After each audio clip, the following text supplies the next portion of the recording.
Jika Anda bisa, tolong jelaskan situasi saat ini di sepanjang perbatasan utara Israel dengan Lebanon, baik di Israel Utara maupun di Lebanon Selatan.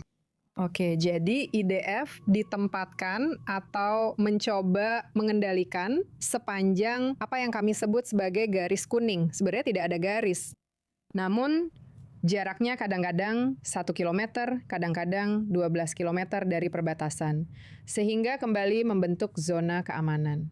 Dan ada sekitar 50 kota muslim Syiah yang sekarang sedang dihancurkan oleh IDF karena keberadaan Hizbullah di dalam dan di bawah kota-kota tersebut. Itu berarti ada interaksi harian, pertempuran, bentrokan antara kedua pihak. Sementara ancaman utama dari Hizbullah adalah FPVS, yaitu drone kecil yang diluncurkan dari jarak yang kadang cukup jauh, bahkan tidak berada di dalam garis kuning. Dan sulit untuk melacak mereka, itulah sebabnya sulit untuk mencegat mereka. Mereka sangat kecil. Mereka hanya bisa membawa sejumlah kecil bahan peledak. Dan mereka menyerang para tentara baik di Lebanon maupun di Israel yang berada di dekat perbatasan. Jadi upaya pencegatan menyebabkan adanya peringatan. Dan dengan cara itu, sirene berbunyi setiap hari di berbagai komunitas di utara. Dan terkadang, seperti hari Jumat lalu, Hizbullah dengan sengaja meluncurkan roket ke arah komunitas-komunitas Israel. Itu terjadi di Arya dan Kiryat hanya pada hari Jumat. Jadi rasanya seperti kembali normal, tapi sebenarnya suara-suara perang terus-menerus terdengar di tempat kami tinggal. Jadi apakah Anda melihat adanya perubahan taktik dari pihak Hizbullah dibandingkan dengan putaran pertempuran sebelumnya selama tahun 2024? Ya, ini benar-benar berbeda karena pada tahun 2024, setiap serangan roket dari Hizbullah terdiri dari sekitar 20 atau 30 roket, kadang-kadang bahkan lebih. Hal ini tidak terjadi dalam kampanye saat ini, dan jelas tidak terjadi dalam gencatan senjata yang diklaim. Saya setuju dengan apa yang Anda katakan, tidak ada gencatan senjata. Sebenarnya ada gencatan senjata untuk Tel Aviv dan ada gencatan senjata untuk Beirut. Dan pengecualian pertama terjadi minggu lalu dengan terbunuhnya Komandan Brigadir Radwan. Namun, hal itu jauh dari cukup untuk benar-benar menghentikan proses rehabilitasi Hizbullah. Aktivitas utama IDF terfokus di selatan dan aktivitas utama Hizbullah terfokus di utara Israel. Jadi Anda tadi membicarakan upaya rehabilitasi Hizbullah. Bagaimana mereka mendapatkan senjata mereka? Ini adalah kali kedua terjadi pertempuran sengit, meskipun sekarang sedikit lebih terbatas dibandingkan pada bulan Maret dan awal April lalu. Tapi mereka masih memiliki roket yang telah mereka luncurkan. Mereka masih punya drone. Mereka juga punya drone FPV.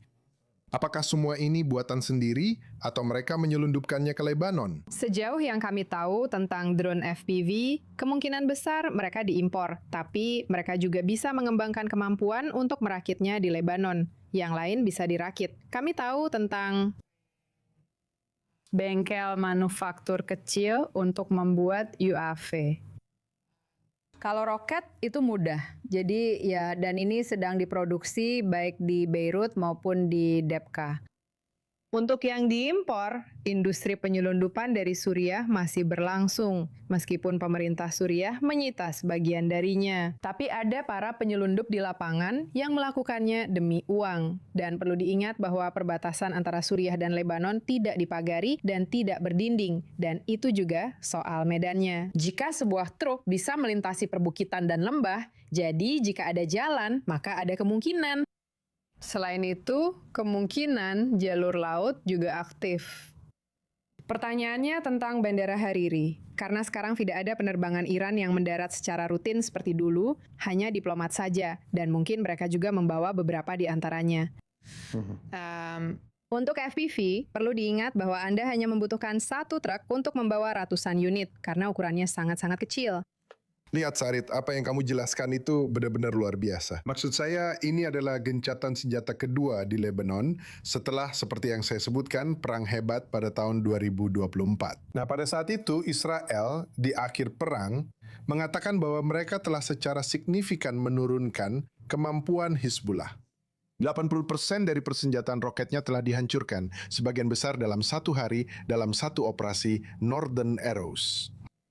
Bagaimana Anda menjelaskan aksi seperti ini yang mampu mereka lakukan? Memang, mungkin tidak 30 roket per salvo, tapi ada hari-hari di mana mereka meluncurkan puluhan roket ke komunitas perbatasan utara. Jadi apakah Anda terkejut bahwa mereka masih mampu bertindak seperti itu? Dan sekali lagi, bagaimana Anda menjelaskannya?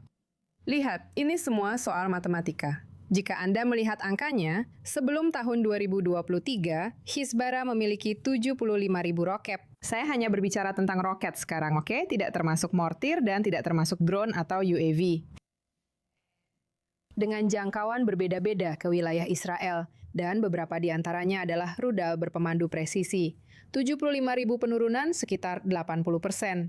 Itu membawa kita ke sekitar 20.000. Dan kami menyerang di Lebanon antara dua kampanye sekitar 2 kali sehari terhadap Hizbullah di seluruh Lebanon, tetapi sebagian besar di selatan. Jadi mungkin kami semakin melemahkan ketika kami memasuki kampanye saat ini pada bulan Februari, di akhir Februari. Jadi mereka masih memiliki ribuan roket, dan itulah situasi yang Anda lihat hari ini. Namun, Hezbollah tidak mampu melancarkan invasi seperti Hamas terhadap komunitas Israel. IDF berada di sana sebagai penyangga antara warga sipil Israel dan Hizbullah. Jelas, ada banyak kesulitan bagi Hizbullah, namun perang belum berakhir. Dan meskipun hidup kita belum kembali normal, kita harus melihat segala sesuatu secara proporsional. Situasi hari ini lebih baik daripada sebelumnya, sebelum tahun 2023. Karena dulu kami melihat mereka setiap hari di perbatasan, dan sekarang mereka sudah tidak ada lagi di sana.